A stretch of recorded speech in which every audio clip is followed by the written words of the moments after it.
Very excited. It's the first time since 1952 we've had an open primary on both sides, meaning without a sitting president or vice president running for president. Yeah. So it's, for us, for the nation, it's a big year. And kind of a once-in-a-lifetime kind of event. The cycle began the day after the last presidential election.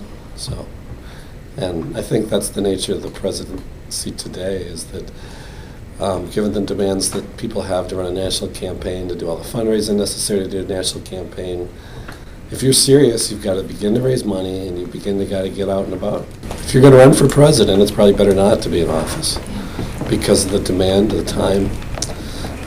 I can't imagine that those Republicans and Democrats in the House and the Senate are actually around for votes this month.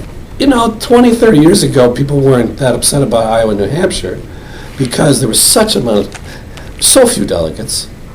There's such a great amount of time between us and everybody else that we really were a chance for people to hone their message, to get warmed up, and then bring it to the nation. Other states understandably want to have attention as well, and they began to move up. When they leave here on January 8th, basically the whole nominations can be decided by the first Tuesday in February. You have to have a national organization on the ground right now, and the money right now, to begin to run television ads in all of the big markets around the country. And quite honestly, if you don't have that, it won't matter if you win Iowa and New Hampshire. Bush lost here big. And McCain had spent all sorts of time here. He forgot about Iowa, focused on New Hampshire in 2000, won New Hampshire, but because he didn't have the national networking, he didn't have the money, Bush had it. Remember, at that time he had $50 million, which was incredible. Today it'd be hard for Bush to compete with that. But in that day, it was huge. And Bush just destroyed McCain and the rest of the country because he didn't have the money to compete. If you win Iowa or New Hampshire, which is plausible, because we often elect people outside of the big front runners, we give that candidate a bunch of free publicity, or I should say the media gives that candidate a bunch of free publicity that allows them to compete. But will it allow them to sustain all the attack ads they're inevitably going to get? Money really matters. And when you leave Iowa and New Hampshire, it really matters. So is it fair to say that you would think that, in your opinion, Super Tuesday is the problem? I would say it's a problem. If I was to design a process from scratch, I'd put the smaller states early on as preseason. I'd put the moderate states midway through the process, kind of as regular season. And I'd save the huge, rich delegate states, the big media market states, for the last week, so that nobody's knocked out before the end. And like all Americans along the way, to feel like they had a say in the process. Whoever goes first is going to get a momentum boost that's disproportionate to its electorate. New Hampshire is an unusual place. We have the largest, like the third largest representative body in the world, the New Hampshire legislature. The House of Representatives of New Hampshire has 400 members. I have 3 representatives that represent me in my district. I know each one of them. I know where they live. I've got their home phone numbers, and I can call. And I do. We're used to talking to people face to face.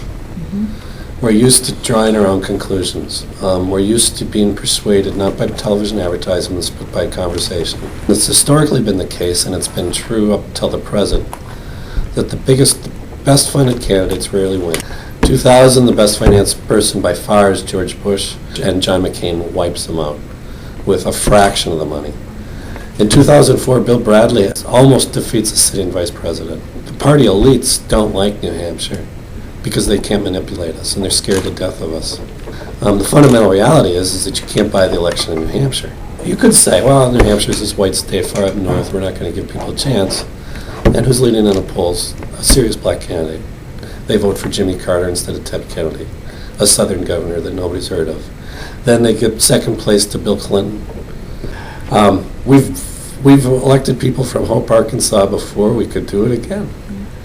On a human level, do we give people a fair chance? Do we listen to their ideas? Do we go to their rallies? Do we kick the tires? Do we pay attention? You bet we do. Maybe you don't look like the nation as a whole. Do you look like the nation's voters?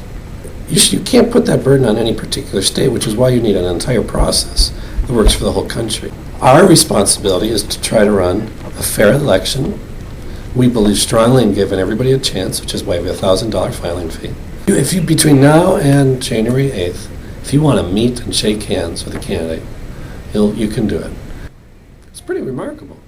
You could have better access here than in Washington.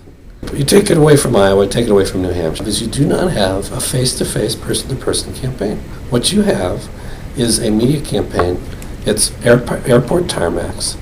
It's going from one media event to another media event. It's television advertising, and it's high-profile events in which the purpose of the event is for the televised audience and not for the people in the room.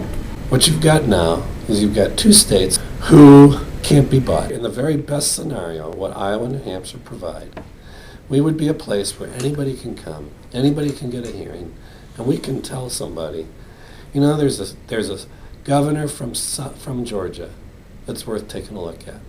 There's a governor from Arkansas that's worth taking a look at. There's a senator from Arizona that's worth taking a look at. What we merely do is we say, hey, we took a look at the people, this is what we came up with. You've got the delegates, come up with something better.